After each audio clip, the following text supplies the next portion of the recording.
Please.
Good morning, ACS.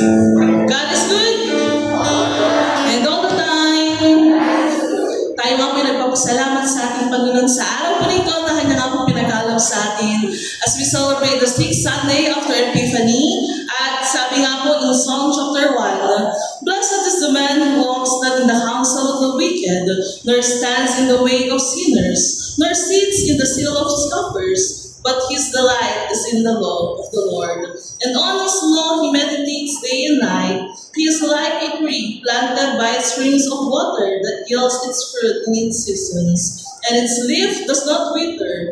In all that he does, he prospers. The wicked are not so, but are like chaff that the wind drives away. Therefore, the wicked will not stand in the judgment, nor sinners in the congregation of righteousness. For the Lord knows the way of the righteous, but the way of the wicked will perish. Tayong lahat ay tumayo at ating nga pong papurihan ng ating Panginoon Diyos as we sing our opening song.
Just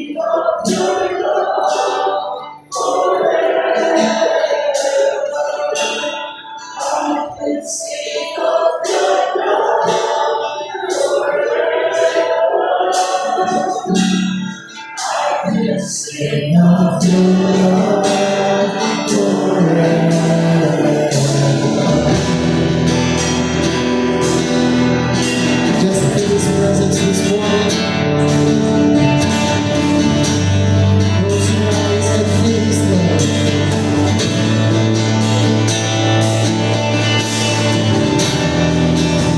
Faith na sa araw na ito, malaki ang kasama ng Diyos. So just close your eyes. Let's sing of His love.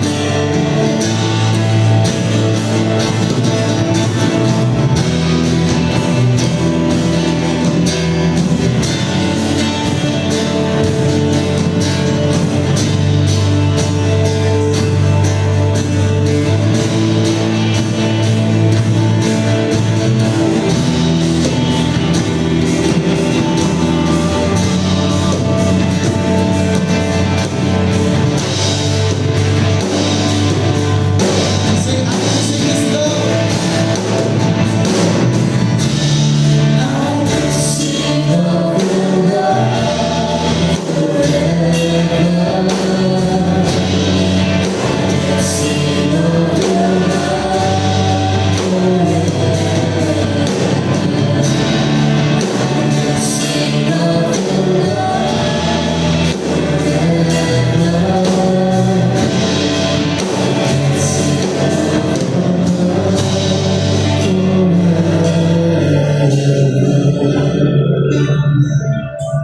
Let us pray. Our most gracious and Heavenly Father, Lord, kami nga po yung puso nagpapasalamat sa iyo sa panibagong araw, panibagong pagkakataon, Panginoon, para papurihin at pasalamatan ka sa panibagong biyaya ng buhay, Panginoon Diyos, na siya nga po pinagkaloob mo sa bawat isa sa amin. At sa oras na ito, Panginoon, kasama ng mga estudyante, kasama ng mga empleyado, kasama ng mga administrators, ng mga POP members, ng mga parents and guardians, at sa lahat, Panginoon, na bumubuo ng Ours Gate College Incorporated. Narito kami, Panginoon, para patuloy na pasalamatan ka sa lahat ng ginawa mo, Panginoon, from the very beginning of our celebration of the 60th founding anniversary hanggang sa closing program mo na ito, Panginoon Diyos. Patuloy ang iyong biyaya, patuloy ang iyong pagpapalat, patuloy ang iyong proteksyon sa bawat Isians, Panginoon Diyos. At patuloy nawa na ikaw ang siya may taas sa gawain mo na ito, Panginoon Diyos. Samahan mo ang bawat isa sa amin, higit sa lahat, Panginoon. Sa iyo nga po, anak, na siya nga po magbabahagi ng iyong mga salita sa oras mo na ito. Empower him, dear God, para nga po aming mapakinggan ang iyong mga salita sa araw po na ito. And bless each one of us right now, Panginoon Diyos. At patuloy nawa na ikaw ang siya maghari sa puso at buhay ng bawat isa na narito nga po ngayon. This is for you, dear God. At hindi po kami magsasawa sa aming nga po pasasalamat sa iyo. Hindi po kami magsasawa, Panginoon, sa pagpupuri sa iyo, Panginoon Diyos. Samahan mo po kami, kasama na yung mga angeles sa kalangitan, sa aming pakikinig ng iyong mga salita, sa aming pagpupuri sa iyong matamis na pangalan, Panginoon Diyos. Patawarin mo nga po kami sa lahat ng aming mga nagawang kasalanan. At ito nga po, Panginoon, ang aming panalangin sa mga pangyarihan, Diyos naman. Amen. Bali na po kayo mo po. At sa oras po nito ay ating nga pong pakinggan ang mga salita ng ating Panginoon Diyos mula sa libro ni Jeremiah at maging ng 1 Corinthians.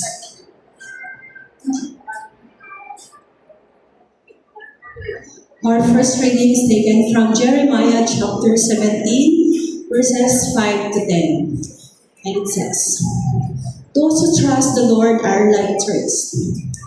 Thus says the Lord, cursed are those who trust in mere mortals and make mere flesh their strength, whose hearts turn away from the Lord. They shall be like straw in the desert and shall not see when relief comes. They shall live in the parched places of the wilderness, in uninhabited salt land. Blessed are those who trust in the Lord, whose trust is the Lord.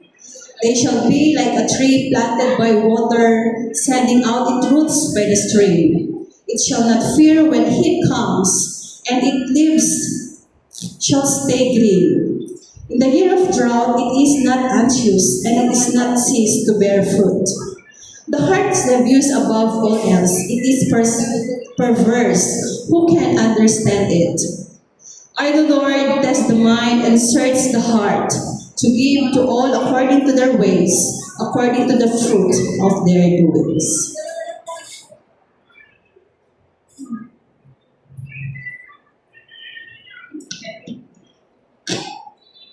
Our second reading is lifted from 1 Corinthians chapter 15 verses 12 to 20, and it says, Now, if Christ is proclaimed as raised from the dead, how can some of you say there is no resurrection of the dead? If there is no resurrection of the dead, then Christ has not been raised. And if Christ has not been raised, then our proclamation is in vain, and your faith is in vain. We are found to be misrepresenting God, because we testify of God that He has raised Christ, whom He did not raise, if it is true that the dead are not raised.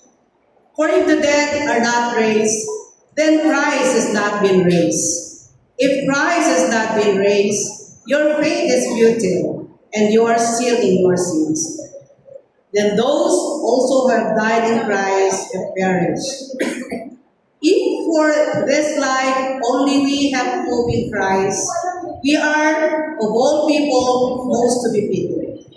But in fact, Christ has been raised from the dead, the first fruits of those who have died.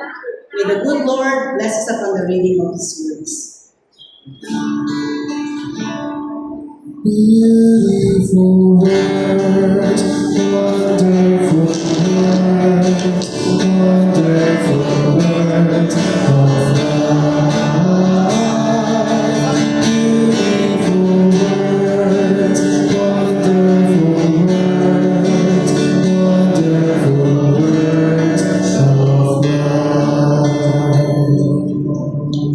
Fellow Ecclesians, brothers and sisters, the good news of our Lord Jesus Christ for everyone this Sunday is taken from the Gospel as written by St. Luke in chapter 6. The verses are 17 to 26.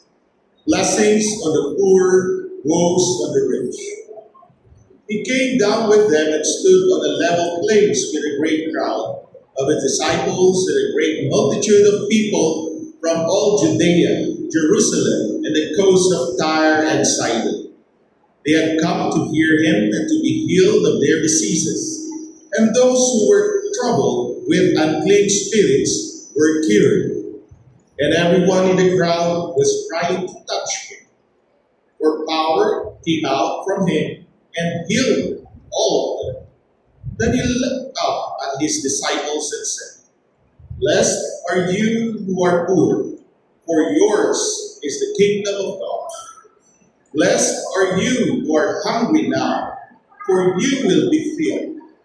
Blessed are you who weep now, for you will laugh.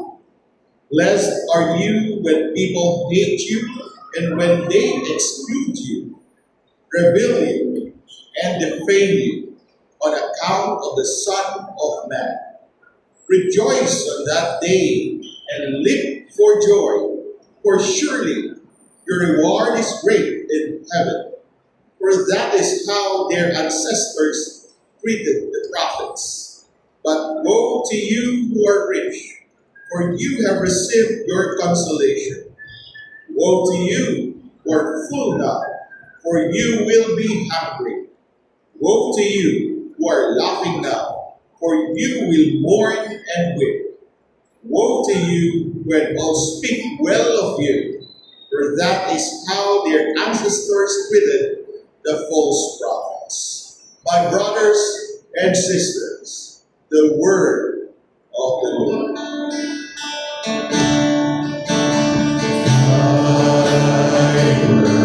Taste the lamb to my feet.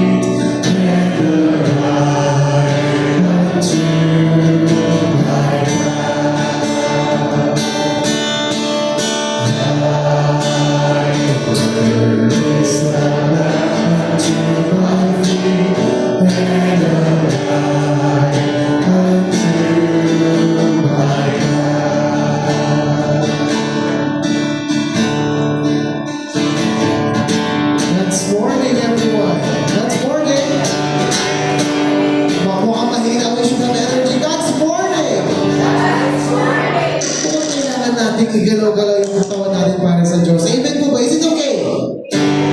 So now I want you to just move your body. Magpakalaban po tayo, magpakalunod tayo sa presensya ng Panginoon, sa presence niya. Kaya sa mga itong lahat ng hands.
excited now to praise the Lord? Excited, so come on. Let's be thankful of how good our God is, of how good Jesus is. So I just want you now to feel the song and enjoy His presence. Come on.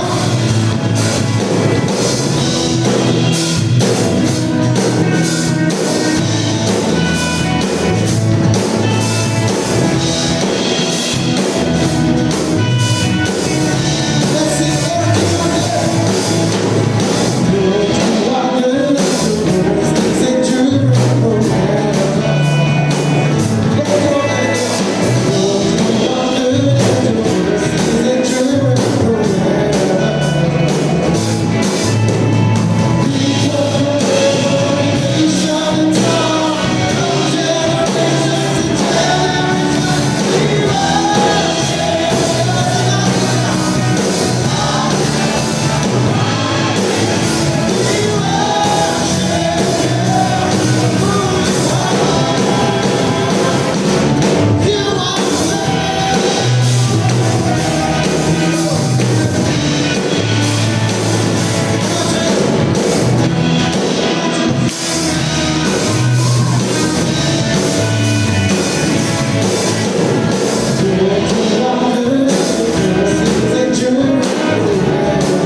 Let us pray. Father God, once again, Panginoon, as we this morning, thank you for being with us again. Thank you for making us feel your presence. And once again, Panginoon, we thank you for every blessing that you have given us this week. And as we continue serving your name, Panginoon, may we give the rightful place and worship for your name. May we praise you even more.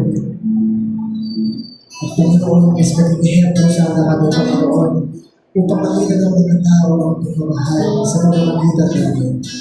May we be blessing to other people, O Lord.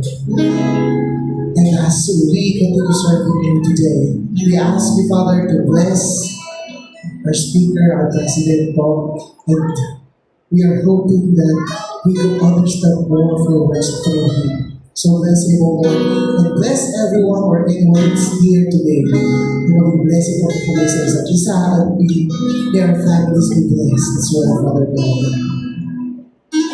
You know, there's a lot of things that we would want to ask from you, pero so Father God, forgiveness is all that we are asking for now. Forgive us, O Lord, and we will forgive those people who sin against us. This day we pray in the mighty name of Jesus Christ, our Lord, and the children of God says, Amen. Napakabahal ng Panginoon. Mali na po yung po. At sa oras po nito, ay ating nga pong pakinggan ang salita ng ating Panginoon Diyos mula sa kanya nga pong anak. Walang iba kundi ang ating President ng Honors Gate College Incorporated, Reverend Dr. Micah Ryan Bierman.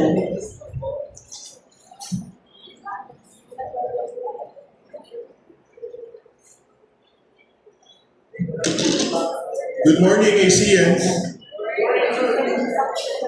Pwede ko po bang malaman kung naririnig ko ako sa bandang likod?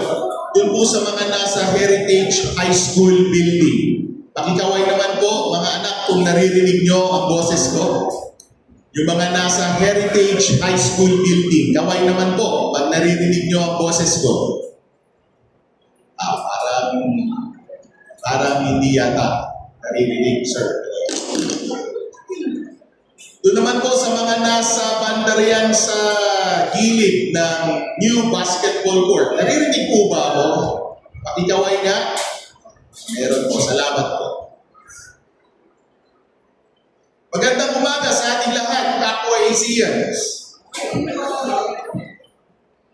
Ngayong umaga ay maririnig muli natin ang isa sa mga bahagi ng mensahe ng ating Panginoon na alam natin bilang Beatitudes.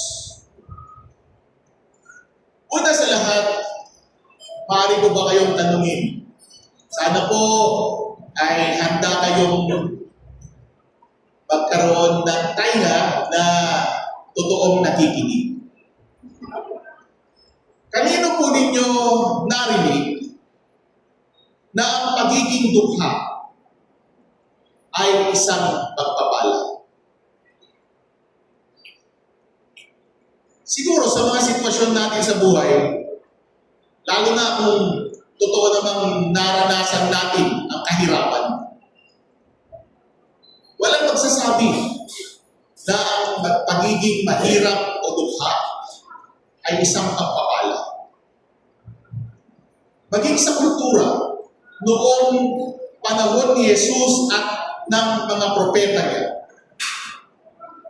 ang pagiging dukha ay tinatawag ng mga eksperto na sitwasyon ng mga marginalized, deprived, depressed, and underserved. Sila yung mga nasa sagigilig ng lipunan. Sila yung mga karaniwan ay naghahangad ng pagtingin mula sa mga leaders, sa mga tagapangulo upang maibsan o mabigyan ng solusyon ang mga paghihirap nila. Halimbawa, isang aspeto ng paghihirap ay yung kapag tinanong natin kung ilang beses ba sa isang araw kumakain ang isang anak na Pilipino. Hindi ko alam kung meron sa atin ngayon ang nakakaranas ng ganong klase ng hirap na imbes na kumakain, sabihin natin ng 3 beses isang araw, ay hindi naman nagdadiet. Ngunit ang kaya lamang kainin ng pamilya ay 2 o less than 1 o less than 2 meals a day. Inuumpisahan ko ito sa pamamagitan ng magpapaliwanag kung paano nararanasan ng kahirapan dahil marami pang aspeto nito. Sino ba sa atin dito ang nangarap na sana pagdating ng ating college education, doon na lamang sa top 4 universities mag-aral. Kung kaya ka lamang ng magulang natin, hindi ba gusto natin? Maaari kayang sa Ateneo, sa De La Salle, sa University of Santo Tomas, pumunta at sa San Beda. Hindi ko na po sinali ang UP. Marami sa mga kausap ko na mga estudyante sa ilang taon din namang pagsisilbi sa mga eskwelahan, nagsasabing, Sir, actually, kung sana mas mabuti ang kalagayan ng pamilya namin at ng aming magulang, naroon ako sa ibang lugar. At marami ang nakakaranas ng discrimination kapag ang pinag-uusapan ay kahirapan. Nakikita, hindi lamang sa klase ng pagkain, sa bahay, sa kondisyon ng ating mga kalusugan, ang epekto ng kahirapan. But fellow Ecclesians, this Sunday, if you may open your ears, no less that our Lord and Master Jesus Christ was the one who said, "Blessed are you who are poor. Blessed are you who are hungry now. Blessed are you when people hate you."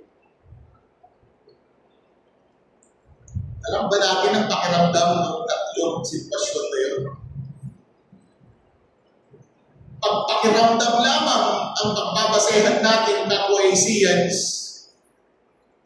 At ang nagsabi nito ay hindi si Jesus.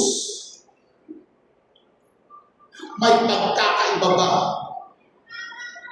ang laman ng puso natin kung yun ang maririnig natin? It is the fact, my dear brothers and sisters, fellow Ecclesians, that no less than the Lord and Master Jesus Christ was the one who declared that these situations that we are in are blessed, means a lot to us. Sana maramdaman natin na yung mensahe ito na binigay ni Jesus sa mga taong sumunod sa Kanya at nakikinig sa Kanya ay mensaheng buhay hanggang sa mga panahon na ito. Alam po ninyo, pag we try to connect the declaration of being blessed by our Lord and Master Jesus Christ to the prophet's declaration in Jeremiah chapter 17. Una, kapag alam at tanggap natin na tayo nga ay naghihirap, na tayo ay maaari pine-persecute, at nakakaranas ng iba't ibang judgments, mahalaga na pakinggan natin kung paano si Jeremiah ay nagpakita ng isang perspektibo para sa atin. Una, katulad ng puno. Sabi po niya rito, "They shall be like a sprout in the desert and shall not see when relief comes." Sabi niya, those who trust in mere mortals and make mere flesh their strength, whose hearts turn away from the Lord. Bakit niya binabanggit po ang mga ito? Kasi may mga panahon, apektado tayo sa kung ano ang ibinabato sa atin. Apektado tayo sa mga salita na ang nais ay durugin yung ating courage of the heart. Nasasaktan tayo sa maraming beses dahil sa mga hindi inaasahang pagkakataon, yun pang mga inaasahan natin na sana'y tiwala. Doon nanggagaling sinadyaman o hindi ang mga masasakit na salita. Subalit, fellow Asians, ang sabi ng propeta, tayo dapat ay katulad ng punong kahoy na nakatanim sa tubig, na ang mga ugat ay naroon sa tubig, na hindi natatakot kapag dumarating ang init at ang kanyang mga dahon ay nananatiling berde. At kahit na, sabi ng propeta, dumating pa ang taon na kung saan magkakaroon ng pagkawala ng tubig, ang punong ito ay patuloy na magbunga. Hello, Asians! Hi, Asians! Nararamdaman ba natin kung ano dapat ang mayroong klase ng pag-iisip at puso meron tayo? Sinasabi ng propeta sa atin, isipin natin na tayo ay mga punong kahoy na naroon na sa ating mga ugat ang tunay na pinanggagalingan ng tubig upang kahit na dumating ang panahon na lahat ng iba pang mga kahoy at tanim ay mamamatay na dahil sa kawalan ng tubig, tayo na ang mga ugat ay nasa tunay na bakis ay hindi mawawalan ng berdeng dahon pagkus mamumula pa. Napakahalaga na ating maintindihan, na ating panghawakan na totoo ang sinabi ng propeta. Lalo pa kung ang iisipin natin, bahagi tayo ng mga pamilya natin. Dahil sa pamilya natin, maaaring ikaw, Asian, ang tinitignan na pag-asa. Hindi mahalaga kung ikaw ang pinakabata doon sa inyong pamilya, baka isipin mo, Sir, kung naman eh, batang-bata pa, hindi ba dapat responsibilidad yan ng ate ko, ng kuya ko, ng tatay ko, at nanay ko? Hindi po. Kayo na nakarinig sa mabuting balita, maaaring bata pa po kayo, maaaring na rin matanda na rin katulad ko. Pero, ang sa atin, ang pagkakarinig natin ng mensahe na ito ay dapat kakitaan ng inspirasyon ng mga nakapalibot sa atin. Lalo pa, ito po ang bandang huli. Dahil ang Panginoong Yesus na nagsabi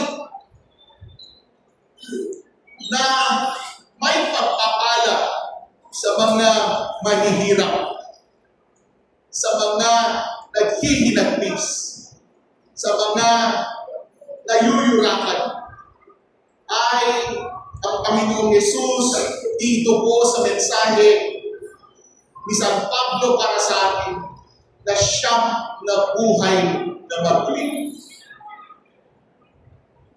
Our situations today, those that we confront, especially that these are problematic with a lot of issues and challenges, may seem insurmountable. Napakahirap hanapan ng solusyon. Subalit, ngayong linggo, sinasabi sa atin si Jesus na nagsabing pagpapala maging mahirap, pagpapala ang mabigyan ng kabigatan dahil sa judgments ng iba, ang siyang Jesus na siyang nabuhay na maguli. At dahil sa kaniyang pagkabuhay na maguli, ang sinasabi sa atin ni San Pablo, totoo na may buhay pagkatapos ng buhay na ito. Ito ang pundasyon ng pananampalataya nating mga Kristiyano. Alinmang kapilya at simbahan tayo pumupunta. The Lord and Master Jesus Christ has risen from the dead, and by so, He exemplifies the truth about the life which is not only now, but in the future. A life where, through Him, those that we pray for shall be answered.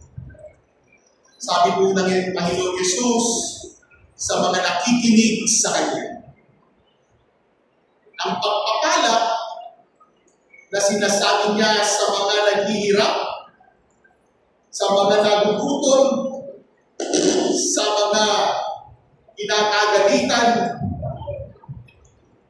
ay mayroong kasagutan sa ngayon at sa kinabukasan. Alam po ninyo ang maganda, panghawakan natin. Dahil sabi niya, for you will be filled.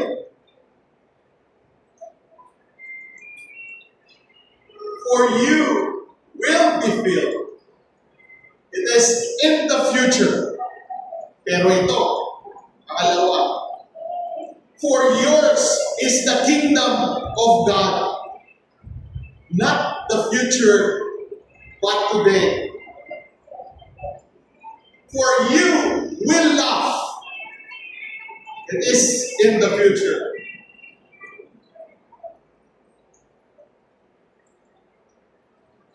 Ang mga kasagutan ng Panginoon, narito na at parating. Kaya, Asians, my brothers and sisters, claim it. It is the Lord and Master Jesus Christ who declared, blessed are you. May you focus and see yourselves as trees planted in streams of water, the roots deep into its source. And by it, be able to realize the Lord God who say you are blessed has already given and is continuing to give those blessings that we deserve. Pagpapala po sa ating lahat dahil bagong linggo na naman po ang ating hinaharap. At naumpisahan mo natin sa pamamagitan ng tunay na pakikinig. Sa ngalan ng Ama, ng Anak, ng Espiritu Santo. Amen.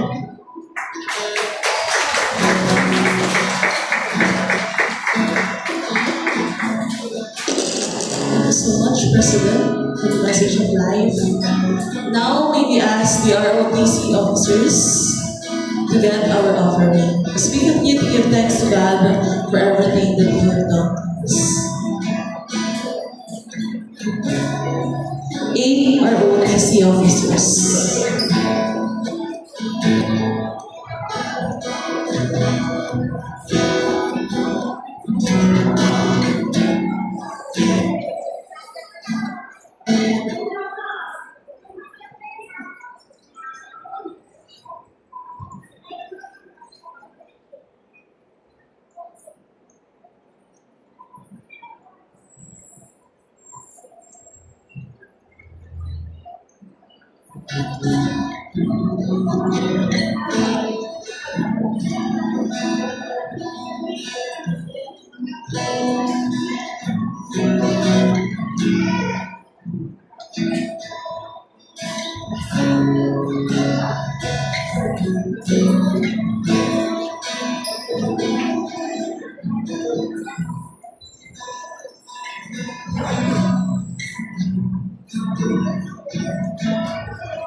As we offer our offerings to the Lord, let us offer our lives to Him. Take this moment as we continue to speak to God.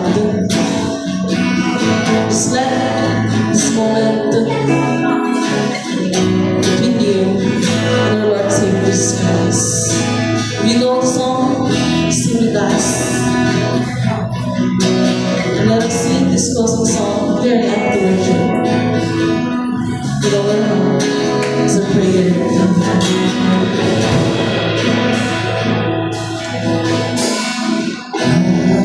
Light of the world, you step down into darkness. Open my eyes, let me see.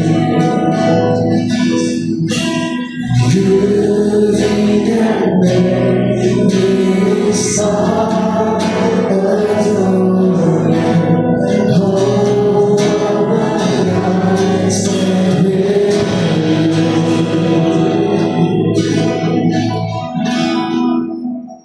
Here I am to worship, here I am to bow down, here I am to say that you're my God.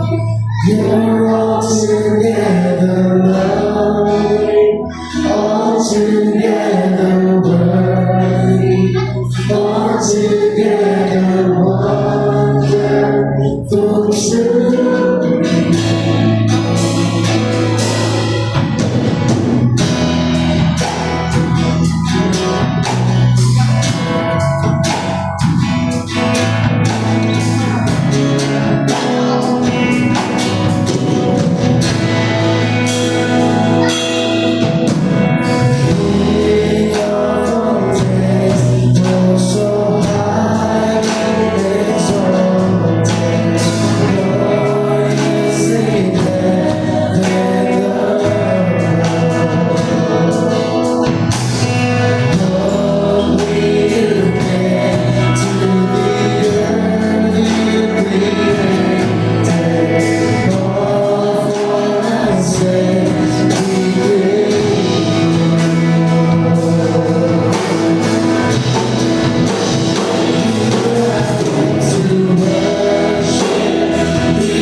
we are here right now. Continue to give you glory. Continue to give you thanks, Father God.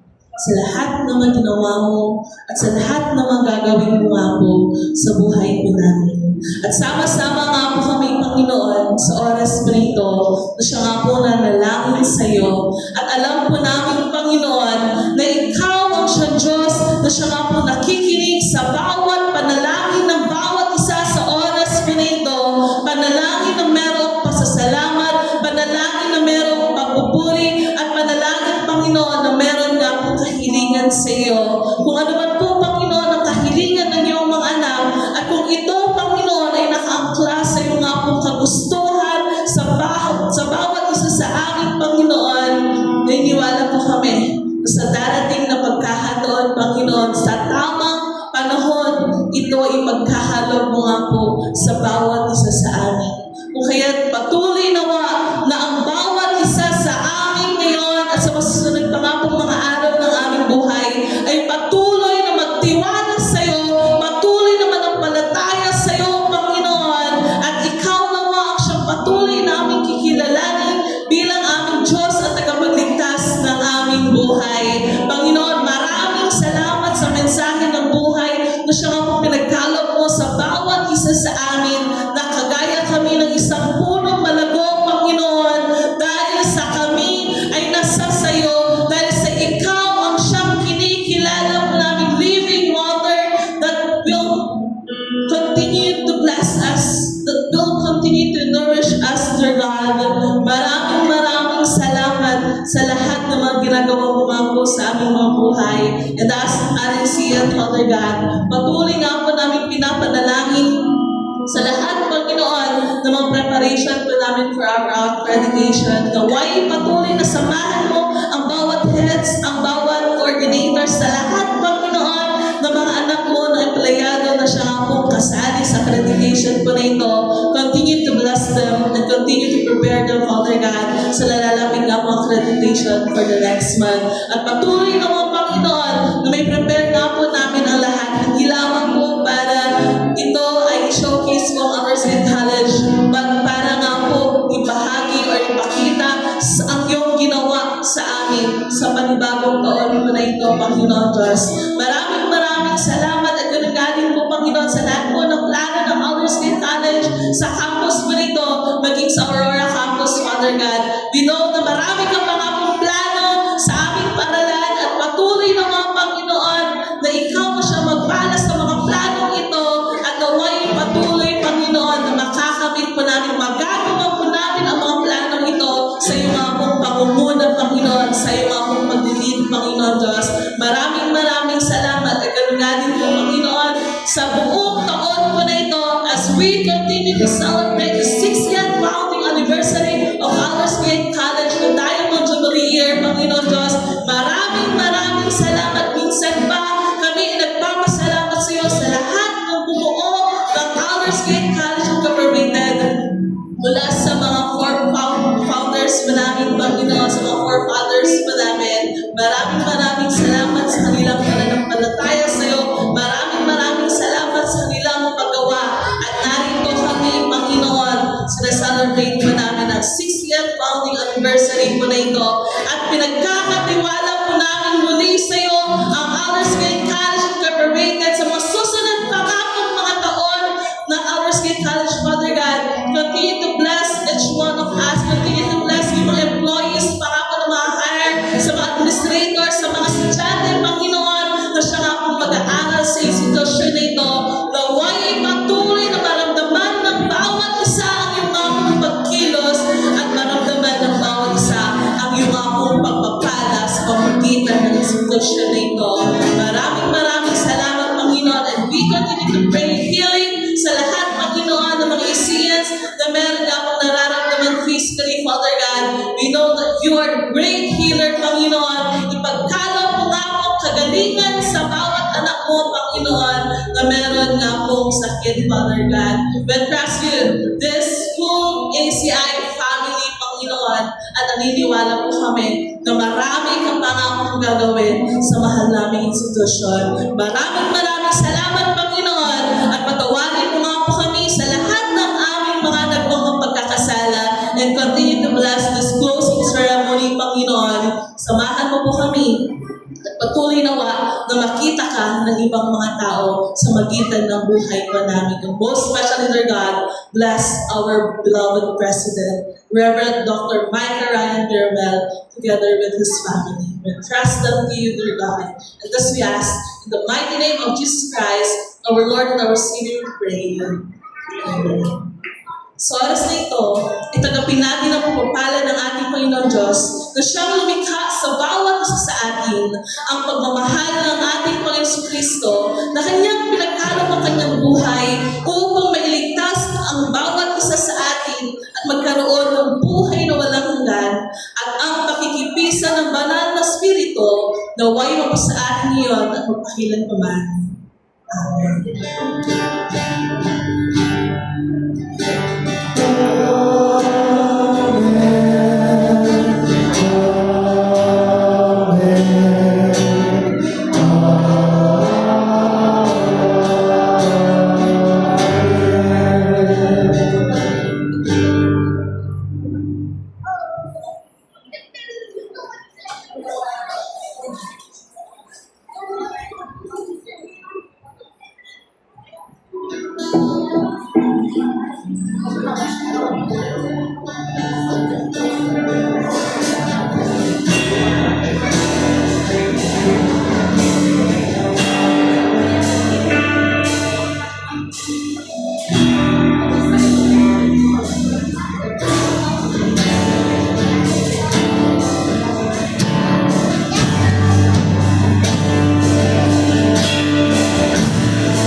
Pinagpapasalamat natin sa Panginoon ang Sunday morning worship service na joint effort po ng maraming opisina sa ating Aldersgate College community led by our chaplain, the Reverend Arvis Stabilio, with the strong participation of the Office of the Dean or Director for Students Affairs and Services, the Office of the Director for the National Service Training Program, the Aldersgate Divinity School, and of course, all of us as approved by the Board of Trustees.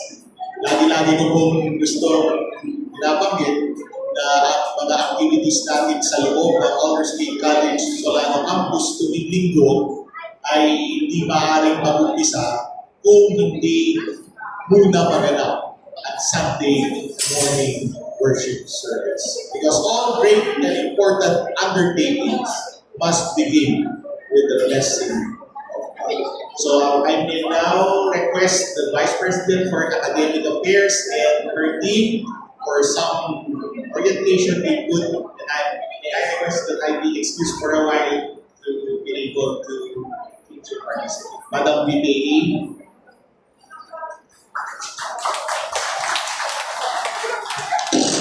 Thank you so much, sir. Thank you for the team for this wonderful service this morning. I would like to inform everyone that we shall proceed with our parade as planned. The Dean of School of Criminology will lead us with this activity. Shortly after the parade, we shall assemble for the children's competition, after which we shall have our awarding the closing ceremony. May I request Sir Ominde to give us a guide on the conduct of the parade. I wish you all a very fruitful Sunday this morning, and thank you for joining us in the service.